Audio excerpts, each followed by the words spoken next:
Moi, tu peux impliquer le Saint-Esprit. Pendant que tu fais le ménage, tu impliques le Saint-Esprit. Quand tu es en train de, au moins de commencer à faire de la cuisine, si tu n'as même pas d'idée, ou même si tu as une idée, demande au Saint-Esprit, Seigneur, quel menu est-ce que tu me proposes en fait de faire aujourd'hui, par exemple? Ok, je dois exécuter telle tâche. Comment est-ce que je peux m'organiser? Saint-Esprit, je suis en train de faire ce travail-là. S'il te plaît, aide-moi, inspire-moi. Je vous assure, vous allez voir que... Et c'est comme ça en fait. Ça va pas toujours... Il y a des moments où vous allez peut-être oublier dans la journée. Mais ce n'est pas grave, il faut juste persévérer en fait. Shalom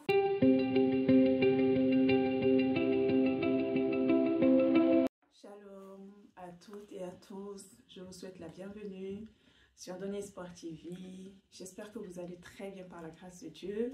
Moi je vais très bien, donc aujourd'hui je voudrais tout simplement répondre en fait à la question d'une abonnée. Ces derniers temps, je n'ai pas arrêté de vous parler de l'importance, j'ai envie de dire, c'est vital, vraiment, c'est vital pour toi et moi de communier avec le Saint-Esprit. C'est vital pour toi et moi d'apprendre à collaborer avec le Saint-Esprit parce que de toute façon, c'est la personne que Jésus nous a laissée pour nous conduire en fait dans l'accomplissement de notre destinée. Donc du coup, suite à toutes ces vidéos-là, j'ai reçu en fait à la question d'une abonnée que je pense que ça va bénir aussi d'autres personnes, parce qu'elle m'a posé la question, ok, Odile, tu nous parles du Saint-Esprit, mais concrètement au quotidien, comment ça se passe en fait? Voilà, comment est-ce qu'on développe sa communion avec le Saint-Esprit dans le quotidien? Bon, si vous avez bien suivi normalement toutes mes vidéos, mes témoignages et toutes les vidéos que j'ai fait sur le Saint-Esprit dernièrement, vous devrez pouvoir retrouver quelques petits aspects, mais là, je vais vraiment me concentrer sur vraiment pratico-pratique au quotidien, comment ça se passe. Donc, voilà. Donc, si ça t'intéresse cette question, alors hop, voilà, c'est parti. Alors, je vais tout simplement, comment ça se passe au quotidien avec le Saint-Esprit? Alors, je vais tout simplement m'appuyer, je ne vais pas inventer. Je rends grâce à Dieu vraiment pour ses serviteurs et ses servantes dont il se sert, qui nous ont précédés et qui nous font gagner du temps. Amen. Moi, je bénis le Seigneur. Donc, dans la dernière vidéo que j'ai fait, je vous ai parlé en fait de 3 livres et je vais revenir en fait sur l'un des livres qui va vraiment vous aider au quotidien. Alors, c'est le livre en fait de l'évangéliste Josiane Azebazé. Donc, 21 jours pour apprendre à marcher avec le Saint-Esprit. Comme je vous l'avais dit, ce livre, il est vraiment pratique. Il est vraiment pratique en fait. C'est des exercices pratiques qui vont vraiment vous aider. Vous l'avez sur tous les formats, format papier. Si vous avez la possibilité, ou format électronique sur Amazon, vous pouvez la commander également. Alors, dans ce livre, en fait, ce qui va se passer, c'est que au quotidien, tu vas avoir en fait ce qu'on va appeler 10 règles en fait à respecter. Ces 10 règles ne sont pas exhaustives, mais ça permet en tout cas d'avoir une base en fait pour commencer. Donc, la première chose en fait qu'il faut savoir, c'est vraiment une prise de conscience d'abord que on n'a pas le choix en fait que vraiment de travailler avec le Saint-Esprit. Vraiment, c'est la personne que Jésus nous a laissée. C'est lui qui est là pour nous aider parce que Dieu même sait que de par nous-mêmes, nos propres forces, nous ne pouvons pas obéir ni à sa parole, ni faire sa volonté. Voilà pourquoi il nous a envoyé le Saint-Esprit, il nous a envoyé son esprit. Jésus, pendant 30 ans, Jésus n'a pu faire rien. Il n'a pu accomplir aucun miracle. Ce n'est que quand le Saint-Esprit est descendu sur lui le jour de son baptême que nous avons vu l'impact qu'il a eu pendant 3 ans et demi. Alors, je vous dis tout de suite, ce n'est pas évident, mais avec l'aide du Saint-Esprit et avec l'aide de Dieu, on y arrive. D'accord? Donc, alors, dans ce livre-là, à la fin du livre, vous allez avoir ce qu'on va appeler en fait 10 règles. Et donc la première des règles en fait c'est la prière bien évidemment. Donc au quotidien c'est de commencer par prier et pendant ta prière comme le Seigneur nous le dit dans Romains 8 au verset 26, il dit que nous ne savons pas prier. Toi et moi nous ne savons pas prier. Donc nous avons besoin du Saint-Esprit pour nous aider à prier parce que tu peux même avoir un sujet de prière mais tu ne sais même pas comment présenter ce sujet de prière en fait devant Dieu. Donc la prière, donc dès le matin, c'est bien sûr d'avoir une discipline en fait de prière. Et pendant ce temps de prière, tu vas t'efforcer en fait de respecter les différentes étapes de notre Père que Jésus nous a enseigné. Voilà, que Jésus nous a enseigné dans Matthieu. Et tu vas arriver à cette troisième partie où le Seigneur dit que ton règne vienne. Et dans cette partie-là, on invite le Saint-Esprit à prendre le contrôle, à nous montrer en fait notre journée, en fait, à planifier notre journée, à nous montrer, en fait, les choses importantes. Qu'est-ce qu'il attend de nous, en fait, pendant cette journée? Donc, première règle, la prière. Donc, discipline de prière.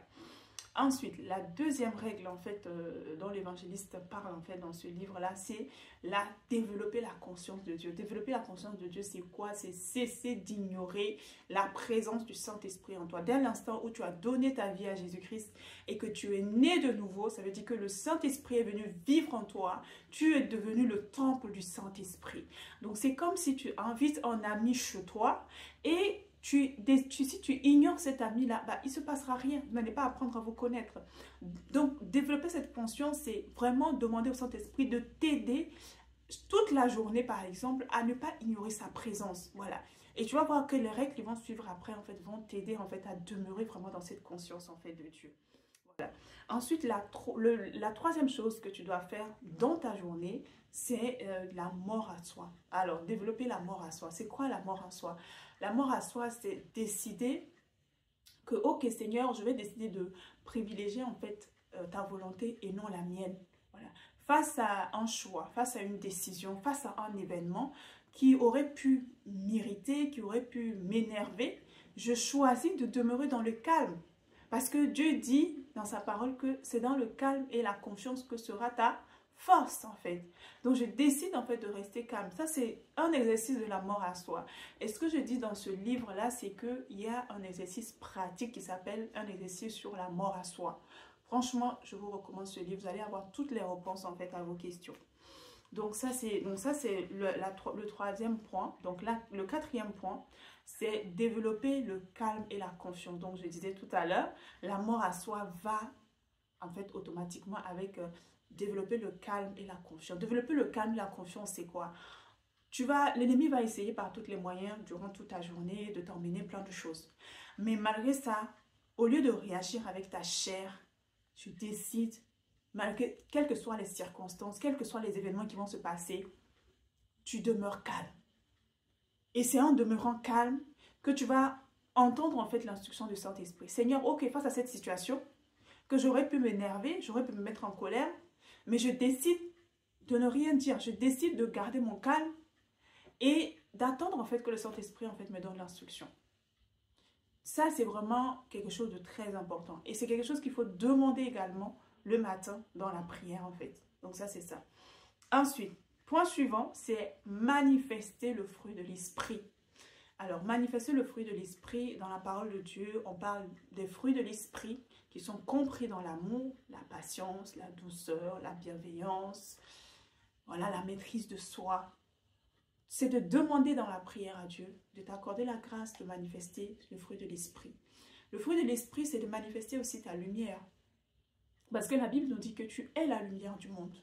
Donc, tu dois manifester l'amour aux gens. Peut-être que le Seigneur peut te mettre à cœur d'appeler peut-être un frère, d'appeler une soeur, d'appeler un membre de ta famille, un ami. Ça fait longtemps. Ça, c'est manifester l'amour. Quand tu fais ces choses-là, tu développes en fait ta communion avec le Saint-Esprit de façon indirecte. Parce que c'est Dieu qui nous a dit d'aimer notre prochain. Et nous de l'aimer lui, mais ensuite il nous dit d'aimer en fait notre prochain. Donc manifester l'amour, ce n'est pas pour toi, c'est envers les autres en fait. Donc au lieu de rester concentré sur toi, au lieu de rester centré sur toi, je décide en fait de penser également aux autres, de faire du bien en fait aux autres. Et même quand ma chair ne veut pas, je décide quand même de faire du bien. C'est ça. Donc voilà. Donc ensuite... Donc le point suivant, après avoir manifesté le fruit de l'esprit, c'est de manifester la puissance du Saint-Esprit. Alors manifester la puissance du Saint-Esprit, c'est quoi? Nous avons une autorité en Christ, tu le sais très bien. Donc ça va consister, tout endroit par exemple où tu vas, c'est de prendre autorité de cet endroit-là. Dès que tu rentres quelque part, que ce soit dans un magasin, que ce soit dans un supermarché, que ce soit à ton lieu de travail, tu dois avoir le réflexe de savoir que tu as une autorité et que Dieu dit dans sa parole que tout lieu que foule la plante de tes pieds, il te le donne en possession. Donc tu dois prendre autorité et soumettre en fait ce lieu sous le contrôle du Saint-Esprit. Parce que là où tu ne prends pas autorité, c'est le diable en fait qui règne en fait. Et c'est de manifester cette puissance-là, quelles que soient les contrariétés que l'ennemi essaiera de t'envoyer dans la journée, tu n'hésites pas à exercer ton autorité en fait. Vraiment à réprimer. un mal de tête, une maladie ou une contrariété ou des pensées impures qui peuvent venir, il faut réprimer ces pensées-là parce que tu as cette autorité en Christ. Donc, c'est vraiment de le pratiquer et toute la journée, tu dois le faire en fait. Demeurer dans cette position de supériorité en Christ. Donc, voilà pour cette partie-là. Et maintenant, donc au 6e point, c'est maintenant la consultation du Saint-Esprit. La consultation du Saint-Esprit au quotidien, ça se passe comment? Ça consiste tout simplement à décider que pendant toute ta journée, tu ne feras rien sans soumettre, sans recommander, sans inviter le Saint-Esprit. Par exemple, un exemple pratico-pratique, là je suis en train de tourner cette vidéo. Pendant la préparation, j'ai d'abord demandé au Saint-Esprit quel est le sujet, comment est-ce que j'aborde en fait, comment je réponds en fait à la question de cet abonné. L'idée de m'appuyer sur ce livre-là est venue de lui. Jusqu'à ce que je commence à tourner la vidéo, je n'avais pas encore cette pensée. Mais quand j'ai demandé au Saint-Esprit, ok Saint-Esprit, je veux répondre à la question de cet abonné, mais comment est-ce que je réponds à la question? Il m'a dit, appuie-toi sur le livre. On ne va pas aller inventer, en fait. Et c'est ce que je suis en train de faire. Donc, quand j'ai reçu cette idée-là, c'était, voilà, moi je cherchais d'autres moyens, mais il m'a donné la solution, en fait. Ensuite, qu'est-ce que j'ai fait? Je l'ai demandé avant même de commencer à tourner. J'ai demandé au Saint-Esprit, qu'est-ce que je porte comme tenue pour cette vidéo? Voilà. Qu'est-ce que je porte comme tenue? C'est lui qui m'a inspiré cela. Voilà. Je lui demande, Seigneur, qu'est-ce que tu me conseilles? Ensuite, avant même de commencer à tourner, j'ai pris le temps de prier. J'ai recommandé le tournage au Saint-Esprit parce que ce n'est pas facile, les amis. Tu peux commencer un tournage. Ceux qui tournent des vidéos savent comment ça peut être très difficile. Tu peux commencer et puis l'ennemi va soit un problème de connexion ou un problème technique et tout ça. Mais je soumets toujours au Saint-Esprit. Je prie pour que le Saint-Esprit prenne le contrôle de ma bouche afin que ce ne soit pas moi qui parle, mais que ce soit lui-même qui parle en fait au travers de moi. Donc ça, c'est une manière en fait pratico-pratique d'impliquer le Saint-Esprit. Moi, tu peux impliquer le Saint-Esprit pendant que tu fais le ménage. Tu impliques le Saint-Esprit. Quand tu es en train au moins de commencer à faire la cuisine, si tu n'as même pas d'idée ou même si tu as une idée, demande au Saint-Esprit, Seigneur, quel menu est-ce que tu me proposes en fait de faire aujourd'hui, par exemple? Ok, je dois exécuter telle tâche. Comment est-ce que je peux m'organiser? Saint-Esprit, je suis en train de faire ce travail-là. S'il te plaît, aide-moi, inspire-moi. Je vous assure, vous allez voir que... Et c'est comme ça en fait. Ça va pas toujours... Il y a des moments où vous allez peut-être oublier dans la journée.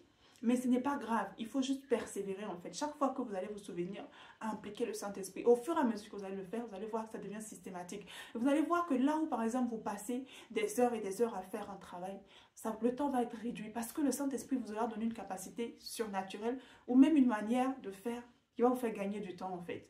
Et cette partie-là, c'est tellement, j'ai même envie de dire, c'est central, vraiment.